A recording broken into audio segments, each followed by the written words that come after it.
آج کا جو میں موضوع چنا ہوں صدائے توحید کانفرنس میں، وہ ہے فن قوم کی ترقی میں تعلیم کا کردار۔ اللہ رب العالمین نے توحید کا حکم دیا، توحید کی تعلیم دی، اور جو آیت کریمہ میں نے پڑھا ہے اس میں اللہ نے بیان فرمایا کہ فَعْلَمْ، اے لوگو جان لو کہ انہ لا الہ الا ہو، کہ اس کے علاوہ کوئی معبود برحق نہیں، اللہ ہی عبادت و بندگی کے لائق ہے۔ توحید کہتے ہیں کہ اکیلا اور بے مثال ہونا۔ اللہ تعالیٰ اپنی ذات میں اکیلا اور بے مثال ہے، اس کا کوئی ثانی اور شریک اور ساجی نہیں ہے۔ توحید کی تعریف یوں ہے کہ اللہ سبحانہ و تعالیٰ کو اپنی ربوبیت یعنی خالق، مالک، رازق اور تمام معاملات کو کنٹرول کرنا، اپنی الوہیت یعنی عبادت، اطاعت، حاکمیت اور اسماء اور صفات میں اس کو اکیلا جاننا، اس کو توحید کہتے ہیں۔ اللہ رب العالمین نے لوگوں سے سوال کیا اپنے نبی کے ذریعہ سے کہ نبی ان سے پوچھو کہ آسمانوں اور زمینوں میں روزی کون دیتا ہے؟ کون ہے جو سننے اور دیکھنے والے کا مالک ہے، جس کے اختیار میں ہے؟ کون ہے جو زندوں کو مردے سے نکالتا ہے، مردوں کو زندے سے نکالتا ہے؟ اور کون ہے جو سارے معاملات کو چلاتا ہے؟ تو یہ سارے کہیں گے اللہ۔ تو اے نبی آپ کہہ دیجئے کہ فقل افلا تتقون، تو تم کیوں اللہ سے ڈرتے نہیں ہو؟ اسی طرح سے اس آیت کریمہ میں اللہ رب العالمین نے 2-3 باتیں کی۔ نمبر 1، کیا جانتے ہو ان سب کے بارے میں، یعنی ان تمام چیزوں کے بارے میں علم، اور اس علم کو وہ لوگ رکھتے تھے، اور جواب بھی اللہ رب العالمین نے دیا کہ بے شک اللہ رب العالمین ہی ہے جس کو تم سمجھتے ہو، جانتے ہو، علم رکھتے ہو۔ حدیث میں اللہ رب کے نبی نے بیان فرمایا کہ من مات وهو يعلم انه لا الہ الا اللہ دخل الجنہ، کہ جو اس حالت میں مرا کہ وہ اس بات کو جانتا ہے کہ اللہ کے علاوہ کوئی معبود برحق نہیں، وہ جنت میں داخل ہوگا۔ اس حدیث میں بھی علم پر زور دیا گیا ہے، تعلیم پر زور دیا گیا ہے۔ امام نووی رحمۃ اللہ علیہ اس حدیث پر باب باندھتے ہوئے کہتے ہیں کہ اس حدیث کا مطلب توحید کے کلمے کے معنی کو سمجھنا ہے، صرف بولنا نہیں بلکہ اس کے معنی کا جو تقاضا ہے اس کو ادا کرنا ہے، اور تقاضا کیا ہے کہ شرک کا انکار کرنا۔ یہ ساری چیزیں توحید میں آتی ہیں۔ اسی رب نے جو پہلا حکم اور آرڈر اپنے رسول کو دیا، وہ کیا دیا؟ اقرأ بسم ربک الذی خلق خلق الانسان من علق اقرأ وربک الاکرم الذی علم بالقلم، کہ اے نبی پڑھو اس رب کے نام سے جس نے آپ کو پیدا کیا، جس نے انسان کو خون کے لوتھڑے سے پیدا کیا۔ اس رب کے نام سے پڑھو جو مکرم اور معزز ہے، جس رب نے تمہیں قلم کے ذریعہ سے پڑھنا اور لکھنا سکھایا، جس نے انسان کو وہ سکھایا جو وہ نہیں جانتا تھا۔ یہ آیت کریمہ توحید کے اس کانفرنس میں ایک بڑا پیغام یہ دیتی ہے کہ توحید والوں کے نزدیک سب سے اہم چیز تعلیم اور علم ہونا چاہیے۔ اور ہم سب جانتے ہیں کہ اس روئے زمین پر یا اس کائنات کو پیدا کرنے کے وقت رب العالمین نے جو پہلے ٹیچر ہونے کا کام کیا اور اپنے شاگرد کو پڑھایا اور سمجھایا، وہ کون تھے؟ حضرت آدم علیہ السلام، جیسا کہ ہے قرآن کی آیت وَعَلَّمَ آدَمَ الْأَسْمَاءَ كُلَّهَا، کہ اللہ رب العالمین نے حضرت آدم کو ساری چیزوں کے نام کو پڑھایا اور سکھایا۔ دینی تعلیم کی اہمیت بہت زیادہ ہے، اس میں کوئی شک نہیں۔ امیر المومنین حضرت عمر فاروق رضی اللہ تعالیٰ عنہ ارشاد فرماتے ہیں تفقہوا قبل ان تسودوا، کہ اے لوگوں سردار بننے سے پہلے علم حاصل کرو۔ امام بخاری رحمۃ اللہ علیہ اس پر باب لگاتے ہیں کہ وبعد ان تسودوا، سردار بننے کے بعد بھی تعلیم حاصل کرو۔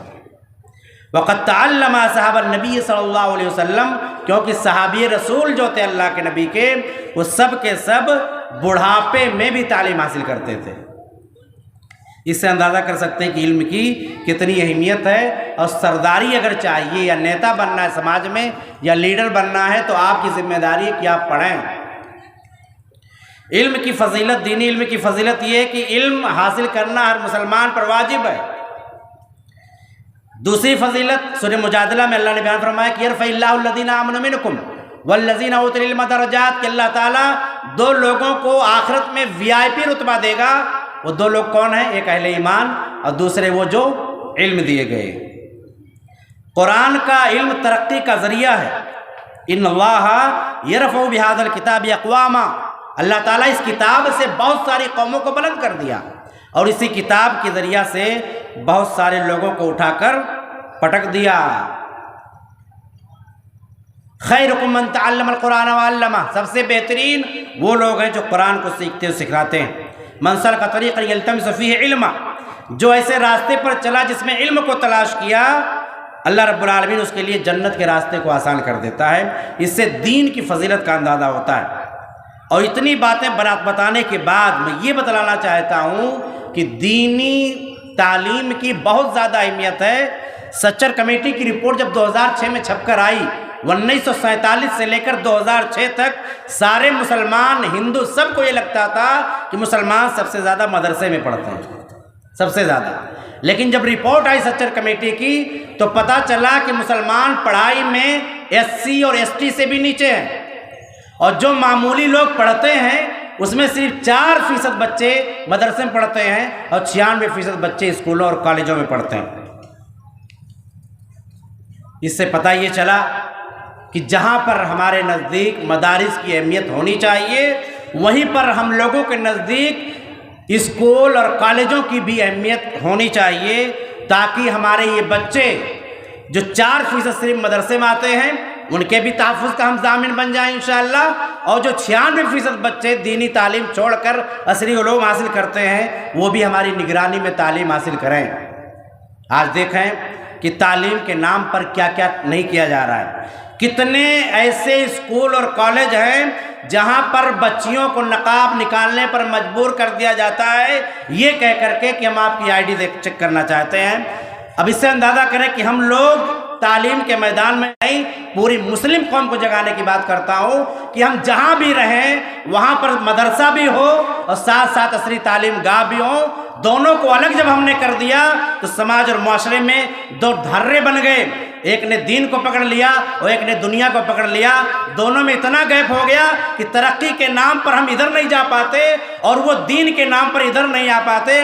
دونوں کو بیلنس بنا کر چلنا ہوگا، تب ہم اور آپ یہاں بھی ترقی کر سکتے ہیں اور وہاں بھی ترقی کر سکتے ہیں۔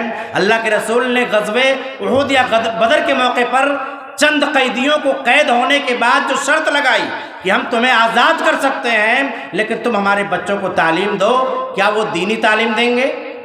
کیا انہوں نے دینی تعلیم ان لوگوں کو دی؟ نہیں، تعلیم دیا، پڑھنا اور لکھنا سکھایا۔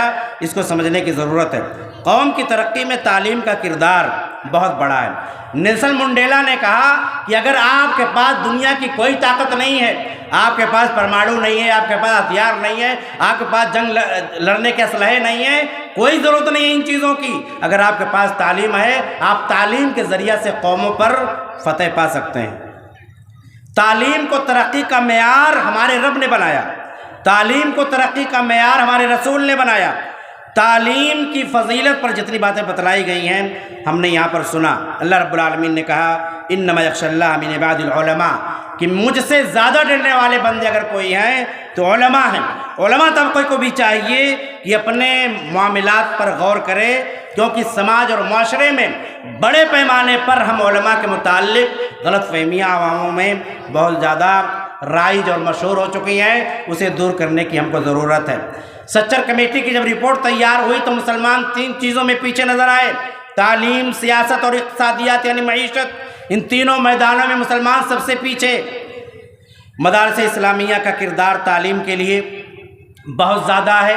ہم آج دیکھتے ہیں کہ گاؤں میں 10 سال پہلے جو مکتب چلتے تھے وہ بہت اچھے ہوا کرتے تھے، ان کا تعلیمی معیار بہت اچھا ہوا کرتا تھا، لیکن آج ایسا نہیں ہو رہا ہے۔ اس کے اندر اصلاح کرنے کی ضرورت ہے۔ بہت سارے مدارس ہمارے یہاں ہیں، اس کی کمی ہے، مدارس صحیح نہیں، مدارس کا قیام کیا جائے، عصری درسگاہیں بنائی جائیں۔ سچر کمیٹی کی رپورٹ کہتی ہے کہ مسلمان پڑھائی میں کہاں پر ہیں؟ 96% بچے عصری تعلیم حاصل کرتے ہیں اسکول، کالج اور ڈگری کالجوں میں۔ یہاں پر نمائندہ حضرات قوم کے موجود ہیں۔ میرا سوال اپنے سے بھی ہے کہ ہم نے ان 96% بچوں کے لیے دینی اعتبار سے کیا تیاری کی ہے اور کیا ہم نے ان کی رہنمائی کی ہے؟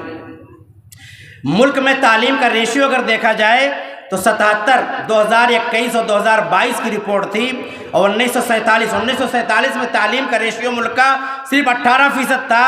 اس وقت 2022 میں 77.70% ہے، جو بہت بہترین ہے۔ اسٹیٹ کے اعتبار سے تعلیم کا ریشیو دیکھا جائے پڑھائی کا اور ساری پڑھائی کی بات ہو رہی ہے۔ نمبر 1 کیرلا ہے، 94% پر ہے۔ دہلی نمبر 2 پر ہے، 86% پر۔ مہاراشٹرا جہاں میں رہتا ہوں 82%۔ یو پی جہاں سے میرا تعلق ہے آبائی وطن، اس کا 67% ہے۔ اور سب سے کم پڑھائی کا ریشیو آپ کے بہار کا، جہاں میں کھڑے ہو کر بول رہا ہوں۔ مسلم ریشیو کیا ہے؟ ایس ٹی اور ایس سی سے بھی بدتر ریشیو ہے۔ ٹائمز آف انڈیا لکھتا ہے کہ مسلمانوں کی تعلیم ایس ٹی اور ایس سی سے بھی بدتر ہے۔ مذہبی گروپس میں اگر دیکھا جائے تعلیم تو عیسائیوں میں 88%، اسی طرح سے سکھ اور بدھزم میں 80.6%، مسلمانوں میں صرف 68% ہے۔ مسلمان بچے 3 سال سے 35 سال تک، سب سے زیادہ مسلمان بچے ہیں جو 3 سال سے 35 سال کی عمر تک انہوں نے اسکول کا چہرہ تک نہیں دیکھا، 17%۔ کسی بھی قوم کا سب سے زیادہ 17%، جبکہ ایس ٹی کے اندر صرف 14% بچے تعلیم نہیں حاصل کر پاتے، اور ایس سی کے اندر 13% بچے، اور ہم مسلمانوں میں 17% بچے تعلیم کے قریب نہیں جاتے ہیں۔ کرنے کا کام کیا ہے؟ تعلیمی درسگاہوں کا قیام کیا جائے، لڑکے اور لڑکیوں کے لیے تعلیم گاہوں کا انتظام کیا جائے۔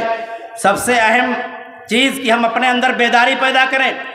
جتنی باتیں شیخ محترم ابھی گنا رہے تھے، نشہ، شراب، جوا، بے غیرتی اور برائیوں کی تمام حدیں سب دور ہو سکتی ہیں اگر ہم لوگ تعلیم یافتہ ہو جائیں انشاءاللہ۔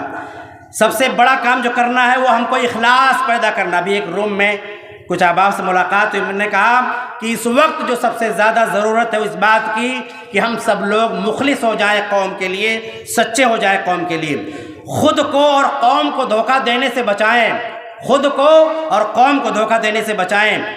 نمبر 4، تعلیم کا چراغ کہیں بھی جلے اس میں تیل ڈالنے کا کام کریں، کبھی بجھانے کا سبب نہ بنیں۔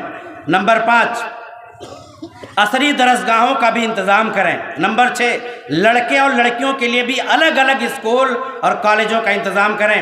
نمبر 7، سیمانچل جہاں میں بول رہا ہوں ایک اچھے نیک اور مخلص سر سید کی ضرورت ہے جو اس قوم کو بلندیوں تک پہنچا سکے۔ نمبر 8، مدارس کو مزید مضبوط کریں، مکاتب پر خاص دھیان دیں، علماء اور علم کی قدر کریں، اور اسی طرح سے یہ جان لیں کہ یہ تعلیم کی بیداری یہ الہی اور نبوی مشن ہے۔ رب العالمین سے دعا ہے کہ مولا ہم تمام لوگوں کو کہنے سننے سے زیادہ عمل کرنے کی توفیق عطا فرمائے۔ اقول قولی ھذا استغفر لکم ولسائر المسلمین فاستغفروہ انہ هو الغفور الرحیم۔ السلام علیکم ورحمۃ اللہ۔